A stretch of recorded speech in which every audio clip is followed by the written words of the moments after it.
ಉದ್ಯಮಿ, ಸಮಾಜ ಸೇವಕ, ಭಗತ್ ಸಿಂಗ್ ಚಾರಿಟಬಲ್ ಟ್ರಸ್ಟ್ ಅಧ್ಯಕ್ಷ, ಬಿಜೆಪಿ ಯುವ ಮುಖಂಡ ಅವರೇ ಸಂದೀಪ್ ರೆಡ್ಡಿ. ಸರ್ ನಮಸ್ತೆ. ನಮಸ್ತೆ. ಇಷ್ಟೆಲ್ಲ ಸಮಾಜ ಸೇವೆ ನಡುವೆ ಸಂದೀಪ್ ರೆಡ್ಡಿಗೆ ರಾಜಕೀಯ ಅವಶ್ಯಕತೆ ಇತ್ತ? ನನಗೆ ಒಂದು ಮಟ್ಟದಲ್ಲಿ ಅನಿಸ್ತು. ಇಡೀ ರಾಜ್ಯ ಪೂರ್ತಿ ಸಂದೀಪ್ ರೆಡ್ಡಿ ಅನ್ನೋ ಹೆಸರು ಸದ್ದು ಮಾಡ್ತಾ ಇದೆ. ವಿರೋಧ ಪಡಿಸಿದ್ದು ಅಲೋಕ್ ವಿಶ್ವನಾಥ್ಗೆ MP ಸೀಟಲ್ಲಿ ಸಂದೀಪ್ ರೆಡ್ಡಿ ಯಾಕೆ ಸಪೋರ್ಟ್ ಮಾಡಿದ್ರು? ಅಲೋಕ್ ವಿಶ್ವನಾಥ್ ನಿಜಕ್ಕೂ ಒಂದು ಅದ್ಭುತ ವ್ಯಕ್ತಿತ್ವ.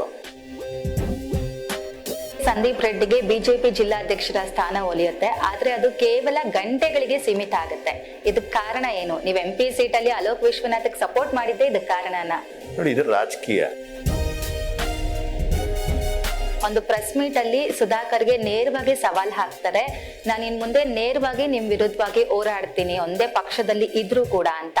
ಬಟ್ ಸುಧಾಕರ್ ಏನೇನ್ ಕೊರೋನಾಲಿ ಅಕ್ರಮ ಮಾಡಿದ್ದಾರೆ ಅದೆಲ್ಲ ಕೂಡ ನನ್ನ ಹತ್ರ ಪ್ರೂಫ್ ಇದೆ, ನಾನು ಚರ್ಚೆ ಮುಂದೆ ಸಬ್ಮಿಟ್ ಮಾಡ್ತೀನಿ ಅಂತ ಹೇಳ್ತಾರೆ. ಆ ಪ್ರೋಸೆಸ್ ಎಲ್ಲಿವರೆಗೂ ಬಂದಿದೆ? ನ್ಯಾಯಮೂರ್ತಿಗಳಿಗೆ ಯಾವ್ದಾದ್ರು ಅದು ರಿಲೆವೆಂಟ್ ಅನ್ಸಿ ಇಬ್ರು ಒಂದೇ ಪಕ್ಷದಲ್ಲಿ ಇರೋದ್ರಿಂದ ವಿರುದ್ಧವಾಗಿ ಹೋರಾಡಕ್ಕೆ ಕಷ್ಟ ಆಗುತ್ತೆ ಅಂತ ಅನ್ಸಲ್ವಾ ನಿಮ್ಗೆ? ಅವ್ರು ಒಳ್ಳೆ ಕೆಲಸ ಮಾಡಿದಾಗ ಅವ್ರ ಜೊತೆ ನಿಂತಿದೀವಿ, ತಪ್ಪು ಮಾಡಿದಾಗ ತಪ್ಪು ಅಂತ ಹೇಳಿದೀನಿ. ಅನ್ನಭಾಗ್ಯ ಅಂದ್ರೆ ಮಹಾಭಾಗ್ಯ ಅಂತ ಭಾವಿಸ್ತೀವಿ, ಅದನ್ನು ಕೂಡ ಇಟ್ಕೊಂಡು 4 ಜನಕ್ಕೆ ಅನ್ನ ಕೊಟ್ಟಿದ ತಕ್ಷಣ ಏನ್ ಮುಖಂಡ ಆಗ್ಬಿಡಲ್ಲ. ಬೇರೆಯವ್ರು ಏನೋ ಅವರ ಯೋಗ್ಯತೆ. ಸಂದೀಪ್ ರೆಡ್ಡಿಗೆ ಮುಂದೆ ಬಿಜೆಪಿ MLA ಟಿಕೆಟ್ ಬರುತ್ತೆ ಅನ್ನೋ ಹೋಪ್ ಇದೆಯಾ? ಇಲ್ಲ ಬಂದ್ರೆ ಖುಷಿ ಆಗುತ್ತಾ? ಅಧಿಕಾರನ ಯಾರ ಕೈ ಕೊಡ್ಬೇಕು? ಚಿಕ್ಕಬಳ್ಳಾಪುರಕ್ಕೆ ನಿಮ್ಮ ಕನಸೇನು? ಚಿಕ್ಕಬಳ್ಳಾಪುರ ಪ್ರದೀಪ್ ಈಶ್ವರ್ ಅವರು ಚಿಕ್ಕಬಳ್ಳಾಪುರದಲ್ಲಿ ಏನೆಲ್ಲ ಮಾಡ್ತಿದ್ದಾರೆ ಅದ್ರ ಬಗ್ಗೆ ಏನ್ ಹೇಳ್ತೀರಾ?